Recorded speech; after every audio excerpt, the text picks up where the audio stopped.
beautiful, ain't it? It's beautiful. What is, sir? Oh,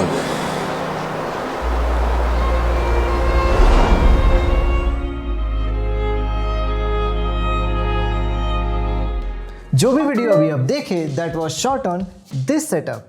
The setup of Sony FX30 and 7-Edison's 50mm T1.05 on it. And this lens is the ultimate lens for all the APS-C cameras.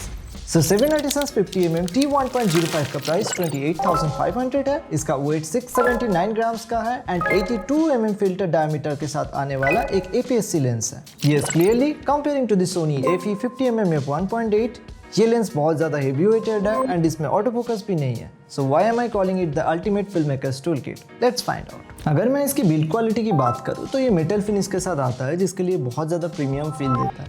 And अगर मैं इसकी focus ring के बारे में बात करूँ तो it's very smooth. अगर आप फॉलो फोकस यूज़ करते हो तो भी ये मक्खन है, नहीं भी करते हो तो भी मक्खन है, क्योंकि बहुत सारे सेट्स पे मेरे को इतना टाइम नहीं मिला है जिसमें मैं फॉलो फोकस ऐड कर पाऊँ, और वो सब जगह पे भी मेरे को इतना नहीं फील हुआ है कि you must need a follow focus, because it's very smooth and very manageable. ये लेंस वैसे ही देखने में बहुत ज़्यादा कूल लगता है, लेकिन अगर आप ये लेंस को आपके कैमरा के साथ कनेक्ट करते हो एंड उस पर एक मैट बॉक्स कनेक्ट करते हो एंड एक फोकस पुलर कनेक्ट करते हो, you have successfully made a very cool cinema reel. अगर मैं इसकी बोके की बात करूँ तो that is the best thing I love about this lens. इसका जो बोके है that is far more different and far more better than all the 50mm available in this range. And not only this range, ये range के ऊपर में भी जितना भी सिनेमा लेंस है उसमें सबसे बेटर बोके परफॉर्म करता है फॉर ई माउंट.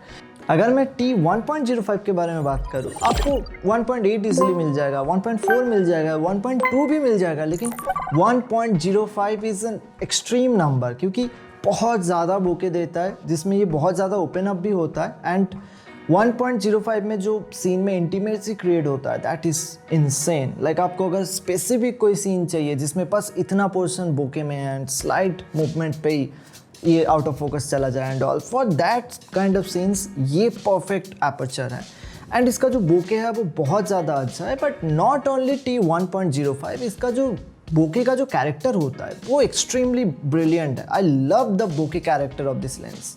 मतलब अगर आप कहीं पे भी कुछ यूज़ कर रहे हो, आपको कहीं जगह पे स्लाइट रेडियल ब्लर देखने को मिलता है, कहीं जगह पे आप अगर 2.8 तक भी यूज़ कर रहे हो तो जो सब्जेक्ट एंड जो बैकग्राउंड का जो एक प्रॉपर डेप्थ है ना, वो एक अलग लेवल पे हीट होता है because of a special character of this lens. मैं ये कैरेक्टर को बहुत ज़्यादा एक्सप्लोर किया हो एंड लाइक इनसेन कैरेक्टर है. You must check out this lens for that. अगर मैं ये लेंस की कलर के बारे में बात करूँ तो ये लेंस जो इमेज प्रोवाइड करता है that is so rich and strong in colour.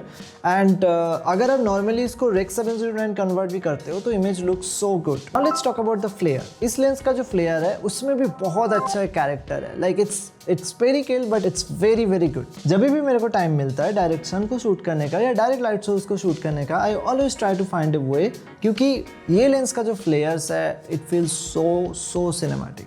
ये लेंस एक ग्रीन हैलेशन प्रोवाइड करता है that looks very cinematic. I can remember जब मैं सीनर्स देख रहा था थिएटर में, तभी जब मैं ग्रीन हैलेशंस देख रहा था I was remembering about this lens. वो शूट हुआ था एक ultra Panavision lens prime lens series से. But in this price point, getting a green halation with getting a exact like depth of field is so amazing for me. अगर मैं इसकी cons के बारे में बात करूँ तो there are so many points. ये बहुत हेवी लेंस है, इसमें ऑटो फोकस नहीं है एंड इसका इमेज स्टेबलाइजेशन भी नहीं है. So basically when you are shooting with this lens it's a very tricky thing to carry on. और अगर आपके पास वायरलेस ट्रांसमीटर नहीं है तो भी गिम्बल में शूट करना बहुत ट्रिकी हो जाता है. But when you have time, you have flexibility, you should definitely shoot on this lens. मेरे पास जितना भी क्वालिटी प्रोजेक्ट आता है जिसमें टाइम, फ्लेक्सिबिलिटी एंड बजट सब कुछ रहता है, I definitely prefer shooting on this lens because ये लेंस पे जो कैरेक्टर कैरी होता है वो I don't think a normal spherical lens can carry. Now जो सबसे बड़ा पॉइंट है उस पे आते हैं. ये लेंस का अवेलेबिलिटी बहुत ज़्यादा कम है. इवन अभी भी अब जाके कोई भी साइट पे इसको सर्च करोगे तो सब जगह पे ये आउट ऑफ स्टॉक रहेगा, कोई जगह पे अवेलेबल नहीं रहेगा. मेरे साथ भी ये हुआ था, मैं भी सब जगह पे ढूंढा कि ये लेंस कैसे अवेलेबल नहीं हो सकता है. सो मैंने जो मुंबई का ऑफलाइन रिटेलर्स है उनको भी कांटेक्ट किया, उनसे भी बोला कि ये लेंस मेरे को कैसे भी चाहिए. बट सबसे बड़ा जो रिटेलर्स मुंबई पे है वो लोग भी मना कर दिए कि नो, लाइक ये लेंस अवेलेबल ही नहीं है. तो उसके बाद मैं 3 रिटेलर को कांटेक्ट किया जो लोग मेरे को हर एक प्रोडक्ट ला के देता है चाहे वो कहीं से भी हो. तो उनमें से after waiting for like 3 months एक रिटेलर मेरे को कांटेक्ट किया एंड बोला आपका लेंस जो है वो ऑर्डर प्लेस कर सकते हैं हम लोग, क्योंकि ये अभी थोड़ा अवेलेबल है। पता नहीं वो कहाँ से लेके आए, बट मेरे को लेके आए and at the price of 28,500 I bought this lens and I think this is one of the best purchase of my cinematic career. So if you're someone who want to shoot their dream project with this quality and premium lens, contact Cinedice, will get back to you. This is Suryadeep. Thanks for watching. Do like, share and subscribe and I will see you in the next one.